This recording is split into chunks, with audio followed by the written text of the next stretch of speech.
अस्सलाम होपफुली आप सब ठीक होंगे। सबसे पहले तो जी आपको 14 अगस्त की बहुत बहुत मुबारक हो। और इस 77वीं आज़ादी पे आइए हम सब मिलकर ये दुआ करें कि जो पाकिस्तान की मुश्किलात हैं वो ख़त्म हो जाए, क्योंकि असल में ये पाकिस्तान की मुश्किलात नहीं है, ये पाकिस्तानियों की मुश्किलात है। यकीनन अवाम में बहुत गम गुस्सा पाया जाता है। और जो हमारे इदारों की पॉलिसियाँ हैं, स्पेशली जो कॉलोनियल पॉलिसियाँ हैं, और जो एक दूसरे की डोमेन में इंटरफेरेंस है, और फिर कुछ इदारे जो कि सिविलियन मामला में खुल के इंटरफेरेंस कर रहे हैं, और साथ में जब उनको क्रिटिसिज्म होता है तो वो जो क्रिटिसिज्म करते हैं उनको डिजिटल टेररिस्ट के नाम से बुला देते हैं फिर। तो इस तरह की जो पॉलिसियाँ हैं डेफिनेटली उनको इनकरेज करना चाहिए। लेकिन बीइंग अ पाकिस्तानी हमें इस बात का अदराक होना चाहिए कि पाकिस्तान बुरा नहीं है, इसके हुक्मरान बुरे हैं। चाहे वो कोई डिक्टेटर हो, चाहे कोई शहबाज शरीफ जैसी हाइब्रिड सिविलियन गवर्नमेंट हो, या चाहे इमरान खान जैसी एक हाइब्रिड सिविलियन गवर्नमेंट हो। यहाँ पे मफाद परस्तों का टोला है जो अपने मफाद के लिए काम करता है, अवाम की मफाद के लिए काम नहीं करता। मैं आपको एक मिसाल से समझाना चाहूंगा कि जमात इस्लामी की अगर आप हिस्ट्री को देखेंगे तो इन्होंने हमेशा डिक्टोरियलशिप को सपोर्ट किया है। जिया के साथ जिया की पावर को लेजिटिमेट करने वाले जमात इस्लामी वाले थे। इसके बाद मुशर्रफ की पावर को लेजिटिमेट करने वाले जमात इस्लामी वाले थे। ये इन्होंने जितनी भी सीटें जीती है ना, ये उसी दौर की जीती हुई है। इनके जो सेनेटर्स हैं या जो कोई एक आधा इनका एमएनए होता है, तो वही एक तसलसल चलता आ रहा है। और अगर आप जमीयत की भी हिस्ट्री देखेंगे पंजाब में, जो दूसरी यूनिवर्सिटीज है उनमें, तो वो भी इसी के साथ है कि जब से जिया की एक ड्रैकोनियन इस्लामाइजेशन थी, जो उसने इस कंट्री को जिस भवन में डाला उसमें हम आज तक फंसे हुए हैं, और इससे हम आज तक नहीं निकल पा रहे। लेकिन ये सवाल आपके जहन में आता होगा कि आया कि क्या हम इस जो बवर है पाकिस्तान का, या पाकिस्तानियों की जो मुश्किलात हैं, ये कभी खत्म हो सकती हैं? तो अगर हम हिस्ट्री को देखें तो मेरे पाकिस्तानियों, आपकी मुश्किलात या आपके मुल्क की मुश्किलात इतनी नहीं है जितनी हिस्ट्री में बहुत सारे ऐसे ममालिक हैं जिनको दरपेश हुई, और आज वो तरक्की याफ्ता ही नहीं बल्कि एक इंडिपेंडेंट और सुपर पावर ममालिक है। और यहाँ पे आपको ये भी बताते चले कि पाकिस्तान की मुश्किलात आप कह सकते हैं कि पाकिस्तान में आपने जो आज आज़ादी का स्टेटस लगाया तो वीपीएन का इस्तेमाल किया, आपने जो बिजली के लिए अपने इस्तेमाल के लिए बिजली के लिए बहुत ज्यादा बिल पे किया, और फिर बिजली भी आपको फ्री नहीं मिली, उसमें बिजली कम आपने यूज की लेकिन टैक्स आपको ज्यादा देनी पड़े। आप कह सकते हैं कि गैस की भी इतनी बुरी हालत है कि आपको कंप्रेसर का इस्तेमाल करना पड़े। यकीनन ये तमाम बातें दुरुस्त हैं। मैं इन बातों से आपके साथ जरा भी इख्तलाफ नहीं करता, क्योंकि बीइंग अ पाकिस्तानी मुझे भी इन तमाम चीजों को फेस करना पड़ा। लेकिन आप क्या खुद सोचें कि एक कंट्री, एक पर्सन जो आपकी आइडेंटिटी है, जो आपको एक नेशन कहलाती है पूरी दुनिया में, तो क्या एक कंट्री बुरी है या उसको रूल करने वाले जो हुक्मरान हैं वो बुरे हैं? हमारे यहाँ एक इदारा, मैं अब नाम नहीं लूंगा उस इदारे का, लेकिन क्योंकि अब तो मैंने सुना है फायर वॉल भी इंस्टॉल हो गया है, और बहुत सीरियस किस्म का क्रैकडाउन कर रहे हैं हम लोग। तो एक इदारा जो पिछले 77 साल से ये काम करता आ रहा है, लेकिन वो फिर भी मानने को तैयार है। अभी रिसेंटली उन्होंने अपने एक मेंबर को पकड़ा, फॉर्मर मेंबर को पकड़ा, और कहा जी कि फलां फलां फलां फलां फलां एलिगेशंस हैं उसके अगेंस्ट।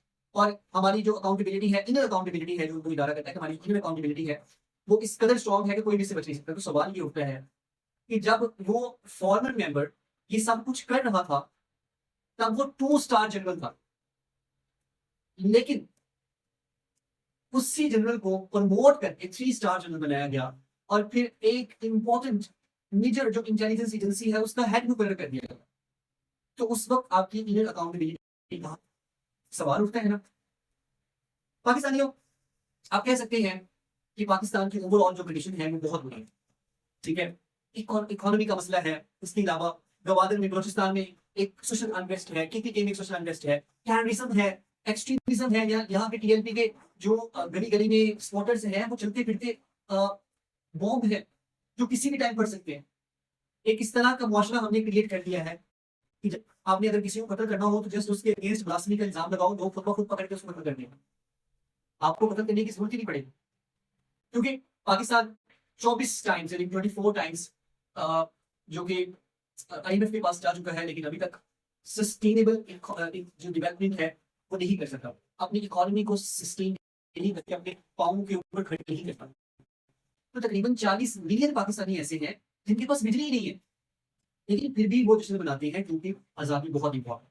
आप कह सकते हैं कि ये कौन सी आज़ादी है जी, जहाँ पे हमें तो बात कहने की किसी किस्म की कोई फ्रीडम नहीं है, और अगर हम बात करते हैं तो हम उठा लिए जाते हैं, लेकिन फिर भी आपकी एक सेपरेट आइडेंटिटी है। नो डाउट पाकिस्तान के इंटरनल मसाइल बहुत ज्यादा हैं, तो पाकिस्तान के गवर्नेंस इश्यूज हैं, बहुत सारे, इसकी गली वजह कोई आम नहीं है, आम आवाम होती है। इसकी बुरी वजह पाकिस्तान का कौन से सबसे बड़ी जो रिस्पेक्ट यही था। यहाँ पे एक बात और है कि एनाटोल अपनी किताब लिखा था Pakistan is a hard country में। पाकिस्तान में बेसिकली डिफरेंट टाइप, लाइक आप कह सकते हैं वकीलों का एक जत्था है, फिर मजहबी ग्रोह एक जत्था है, फिर इसके साथ साथ ये जो टेररिज्म है इसका एक जत्था है, फिर इसके साथ जो उनका जत्था है, एक जत्था है, और इन आम जत्थों को से ज्यादा जो बेनिफिट्स मिलते हैं, और ये तमाम भी पाकिस्तान की इस हालत के जिम्मेदार है। आप मुझे खुद बताएं, जो एक कर्ज है इस मुल्क के ऊपर, क्या वो एक आम आदमी की मर्जी से लिया जाता है जिसे टैक्स लिया जाता है? नहीं, उसकी मर्जी से लिया जाता। और फर्दर अगर मैं अभी आपके साथ कुछ फीड शेयर करूं, तो पाकिस्तान को तकरीबन जो जेंडर डिस्पैरिटी है पाकिस्तान में, वो हाई लेवल की जेंडर डिस्पैरिटी जो बहुत सारे मिसाइल का बायस बन गई, और पाकिस्तान ने जो डेवलप टारगेट्स हैं जेंडर डिस्पैरिटी के 164 में से सिर्फ 77 अचीव किए। इसके साथ साथ पाकिस्तान में तकरीबन 60% पॉपुलेशन ऐसी है जो कि नौजवानों की अंडर एज 30, यानी कि वो 30 साल की नहीं है, 30 साल से नीचे है, और सबसे ज्यादा अनएम्प्लॉयड भी है। बिल्कुल जी, मैं इन तमाम चीजों के साथ आपके साथ ज्यादा भी इख्तिलाफ नहीं करता कि पाकिस्तान के जो मसाइल हैं वो बहुत गहरे हैं, लेकिन मसाइल की बात तो सभी करते हैं, सोल्यूशन क्या है? हमें सोल्यूशन के ऊपर बात करें। हमें ये बात करनी है कि हम किस तरह से अपनी प्यारे मुल्क को सुपर पावर बना सकते हैं। प्रैक्टिकल बातें नहीं करनी, हमें यहाँ पे रिलीजन को डिस्कस नहीं करना। रिलीजन सबका इंडिविजुअल मसला है, रियासत का रिलीजन से कोई ताल्लुक नहीं होता। हमें वो पिछली डिबेट में भी नहीं जाना कि पाकिस्तान को हासिल क्यों किया गया, क्योंकि उसमें भी बहुत सारे कंट्रोवर्शियल पॉइंट ऑफ व्यू। हमें अब अपने फ्यूचर को देखना है कि हम ये जो प्रेजेंट है, जो हमारे सामने हार्डशिप्स है, इनको हम कैसे खत्म कर सकते हैं। यकीनन एक इदारा जो है उसकी इंटरफेरेंस बहुत ज्यादा है, उसके जो पंजे हैं वो हर उसने अक्रॉस द सिविलियन जो इंस्टीट्यूशंस हैं उन सब में गाड़ रखी है।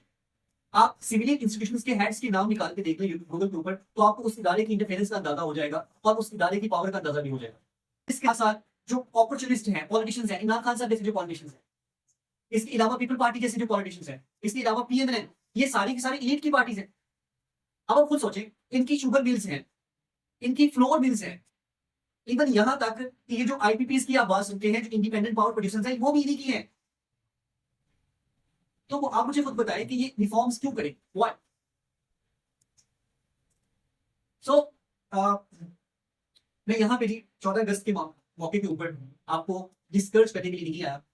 मैं यहाँ पे आपको एक फोक देना चाहता हूँ, लेकिन मुझे ये जो नीचे ये जो बाबा हो रही है ना, इससे मुझे बहुत शदीद किस्म की नफरत हो रही है इस वक्त। तो हम स्टार्ट करते हैं जी, जो कि इम्पोर्टेंट बात है बेटे, स्टार्ट करते हैं। जो कि इम्पोर्टेंट चीज है वो ये है कि पाकिस्तान के जो मसाइल हैं वो इतने गहरे नहीं है जो माजी में करंट टाइम की सुपर पावर्स को दरपेश थे। मैं आपके साथ 4 लीडर्स का नाम लूंगा जिन्होंने अपनी कंट्रीज को इन मुश्किलात से निकाला, और वो जो मुश्किलात थी वो इससे भी ज्यादा गहरी मुश्किलात थी। सबसे पहले लीडर जो है German federal chancellor Konrad Adenauer. Konrad Adenauer के सामने जो मुश्किलात थी, अगर आप वो सुनेंगे तो आप पाकिस्तान की मुश्किलात को बहुत ही मायने समानेंगे। अब आप एक सिनेरियो इमेजिन करें, और सिनेरियो इस तरह का है कि आप जब सेकंड वर्ल्ड वॉर खत्म हुई तो अमेरिका को सॉरी जर्मनी को अमेरिका, फ्रांस, ब्रिटेन और यूएसएसआर ने डिवाइड कर दिया। एक हिस्सा फ्रांस के पास, एक हिस्सा यूके के पास, और एक हिस्सा अमेरिका के पास, और एक हिस्सा किसके पास आ गया? यूएसएसआर के पास आ गया। अब इस तरह से फ्रेगमेंटेड कंट्री है, और उस वक्त एक 73 साल का बूढ़ा जिसका नाम है कॉनराड एडेनर, वो जो वेस्ट जर्मनी है, जो कि जिसमें फ्रांस का पार्टिसिपेशन थी, जिसमें फ्रांस का हिस्सा था, फिर इसके साथ यूके का हिस्सा था, फिर अमेरिका का हिस्सा था, वो उसकी कमांड संभालते हैं।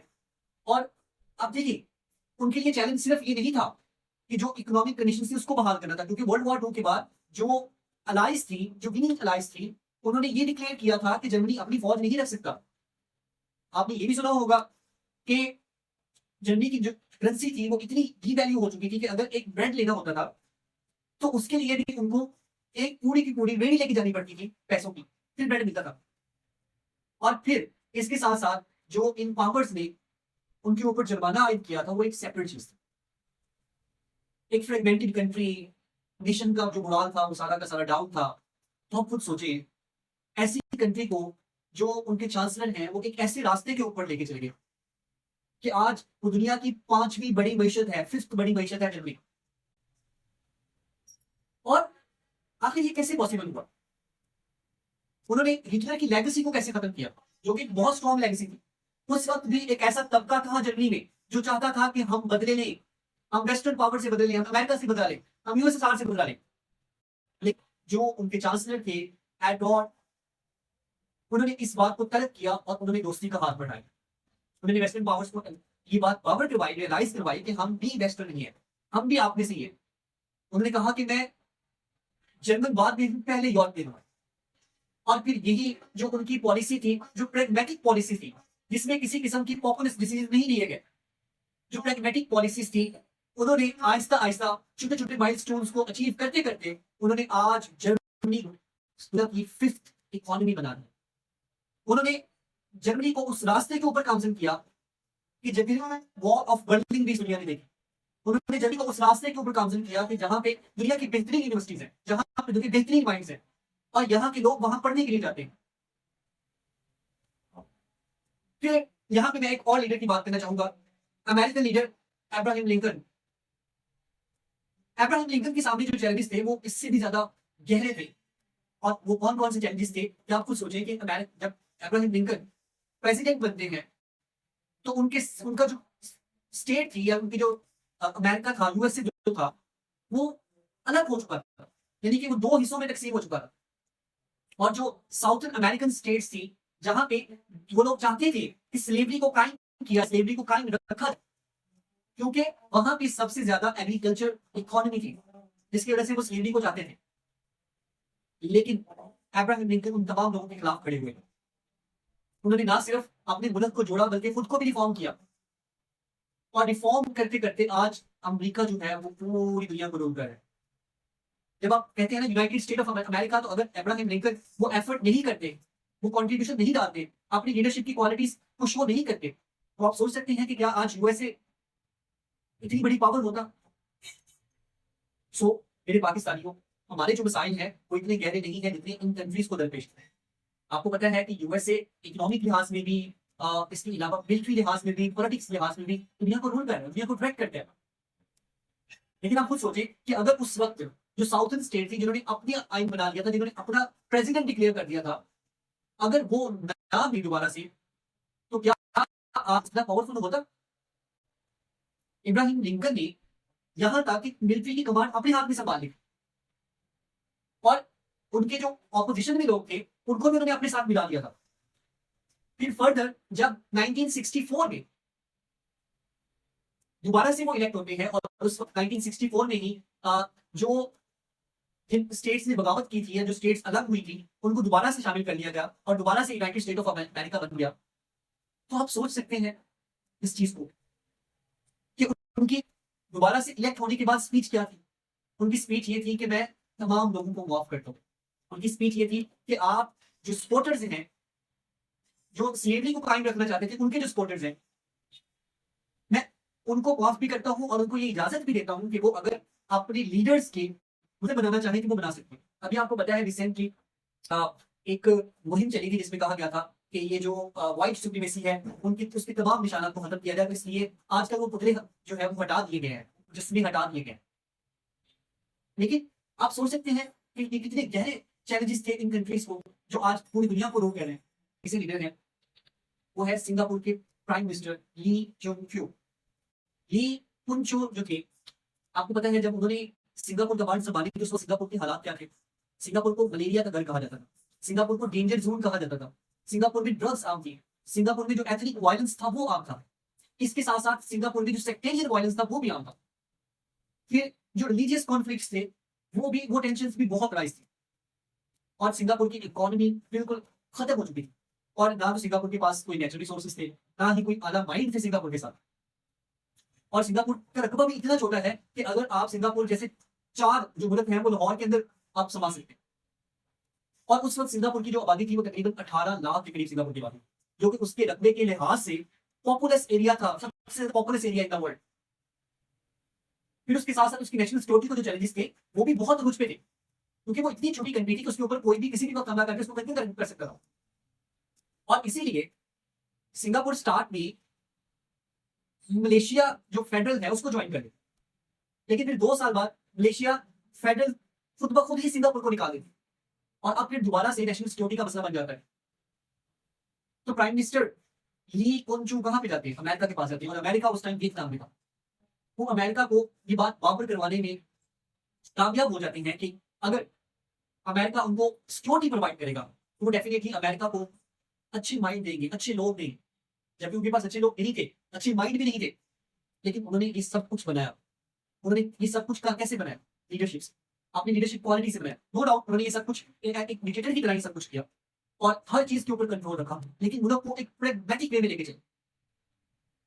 क्या आज हमारे मिसाइल इतने गहरे हैं? नहीं, हमारे मिसाइल इतने गहरे नहीं है। हमारे पास नेचुरल रिसोर्सेज भी हैं, एक अच्छा खासा रकबा भी है, हमारी सिक्योरिटी के लिए इस तरह के चैलेंजेस नहीं है। तो क्या हम नहीं निकल सकते सिंगापुर की तरफ? यकीनन हम निकल सकते हैं। यकीनन हम भी एक प्रॉस्पर फ्यूचर बना सकते हैं।